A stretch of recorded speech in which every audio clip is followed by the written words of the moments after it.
Selamat pagi, selamat siang, selamat malam. Perkenalkan nama saya Violeta Evana Purnama dengan NIM 2201550003. Di sini mohon izinkan saya untuk membuat video tentang tugas presentasi data mining dengan mereview jurnal. Untuk jurnal yang saya ambil itu berjudul Klasifikasi Data Mining untuk menentukan kualitas udara di Provinsi DKI Jakarta menggunakan algoritma Canary-Snaiper. Di pembahasan kali ini, kita sebagai makhluk hidup itu sangat membutuhkan yang namanya udara. Kualitas udara itu dipengaruhi oleh polutan seperti partikel padat, gas beracun, dan senyawa kimia lainnya yang dapat menyebabkan masalah kesehatan serius, termasuk penyakit pernafasan dan kardiovaskular. WHO mencatat sekitar 7 juta kematian setiap tahun akibat polusi udara. Faktor seperti transportasi, industri, dan aktivitas manusia lainnya berkontribusi terhadap penurunan kualitas udara. Di DKI Jakarta, pencemaran udara menjadi masalah utama yang berdampak pada kesehatan masyarakat dan lingkungan, seperti iritasi saluran pernafasan, kanker paru-paru, serta kerusakan ekonomi. Data mining digunakan untuk menganalisis data besar dan menemukan pola tersembunyi. Teknik klasifikasi seperti algoritma Canary-Snaiper digunakan untuk memprediksi data baru berdasarkan kesamaan dengan data yang ada. Penelitian dengan algoritma Naive Bayes menghasilkan akurasi 88% dalam klasifikasi kualitas udara di DKI Jakarta. Penelitian lainnya dengan algoritma C45 menunjukkan kualitas di Jakarta pada tahun 2021 sebagian besar masuk kategori sedang, yang artinya masih layak untuk kesehatan. Selanjutnya saya akan membahas tentang metode penelitian. Canary-Snaiper adalah sebuah algoritma klasifikasi dan regresi yang populer dalam pembelajaran mesin. Algoritma ini bekerja berdasarkan prinsip nearest neighbor, di mana prediksi untuk sebuah instansi baru didasarkan pada label atau nilai-nilai yang dimiliki oleh tetangga terdekat dalam ruang fitur.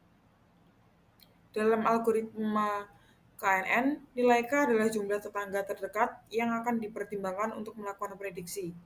Langkah-langkah utama dalam algoritma KNN adalah sebagai berikut. Pertama, menentukan nilai K. K adalah parameter yang harus ditentukan sebelumnya. Kedua, menghitung jarak. Algoritma menghitung jarak antara instansi baru yang akan diprediksi setiap instansi dalam dataset pelatihan. Jarak ini dapat dihitung menggunakan berbagai metrik, seperti Euclidean distance, Manhattan distance, atau metrik jarak. Lainnya tergantung pada konteks masalah. Yang paling sering digunakan adalah sebagai berikut. Ketiga, memilih ke tetangga terdekat. Algoritma memilih ke tetangga terdekat berdasarkan jarak yang dihitung sebelumnya. Hal ini bisa dilakukan dengan mencari K instansi dengan jarak terdekat dari instansi baru. Keempat, yaitu menentukan label atau nilai prediksi untuk masalah klasifikasi label yang paling umum atau mayoritas dari tetangga terdekat. Hal ini merupakan dataset. Saya akan menjelaskan dari langkah-langkah tersebut. Yang pertama itu ada dataset. Dataset itu merupakan kumpulan data yang terorganisir dan terstruktur yang digunakan untuk melakukan analisis dan pemodelan. Kedua itu ada data training dan data testing. Data training dan data testing dalam penelitian ini ada 171 data digunakan untuk data latih dan data uji sebanyak 73 data. Ketiga itu ada algoritma KNN.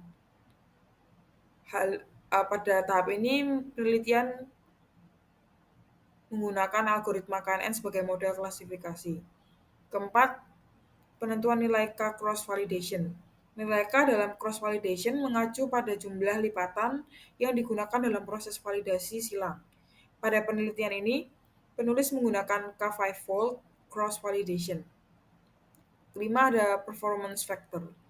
Pada penelitian ini, penulis mengacu pada evaluasi dan pengukuran kinerja model yang dibangun dengan menggunakan platform Rapid Miner, yaitu akurasi. Kelima itu ada pengujian confusion matrix. Alat evaluasi yang digunakan untuk mengukur kinerja model klasifikasi dengan membandingkan prediksi model atau hasil dari performance factor dengan nilai sebenarnya dari dataset. Terakhir itu ada hasil evaluasi, yaitu membandingkan antara performance factor dengan hasil pengujian confusion matrix.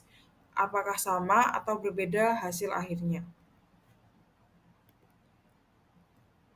Untuk hasil pembahasan itu dibagi menjadi dua, pengolahan data dan pengelompokan data.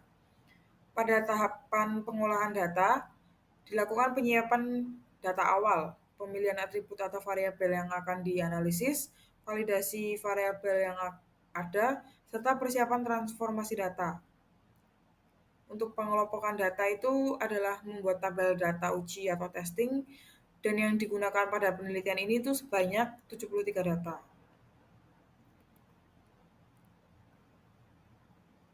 Ini merupakan contoh sampel data testing. Dan gambar tersebut merupakan proses penggunaan rapid manner. Di sini saya akan menjelaskan proses desain dan import data dengan rapid manner. Yang pertama itu ada read Excel. Read Excel itu merupakan operator yang dapat digunakan untuk membaca file Excel.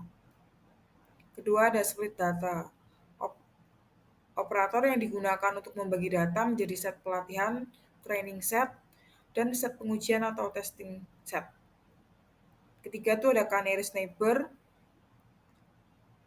yaitu algoritma klasifikasi yang digunakan penulis pada penelitian ini. Keempat ada apply model, digunakan untuk menerapkan model yang telah dilatih pada data baru. Terakhir itu ada performance, yang digunakan dalam menganalisis kinerja model, yaitu untuk mengetahui hasil akurasi dari algoritma KNN. Terakhir itu ada kesimpulan. Kesimpulan yang bisa saya ambil dari jurnal tersebut adalah data yang digunakan pada penelitian ini sebanyak 244 data yang terbagi menjadi 171 data yang digunakan untuk data latih training dan data uji atau testing sebanyak 73 data. Atribut yang digunakan terdiri dari 9 atribut, yaitu partikel udara, sulfur dioksida, karbon monoksida, ozon, nitrogen dioksida, nilai maksimal, kritikal, lokasi SPKU, kategori sebagai atribut hasil. Dari hasil proses evaluasi algoritma Canary Sniper menggunakan K5V yang telah dilakukan menggunakan pulse rapid manner, diperoleh hasil akurasi K2V sebesar 73,97%, akurasi K3V sebesar 72,60%, akurasi K4V sebesar 72,60% dan akurasi K5V sebesar 75,35%. Sekian, terima kasih. Mohon maaf jika ada salah-salah kata.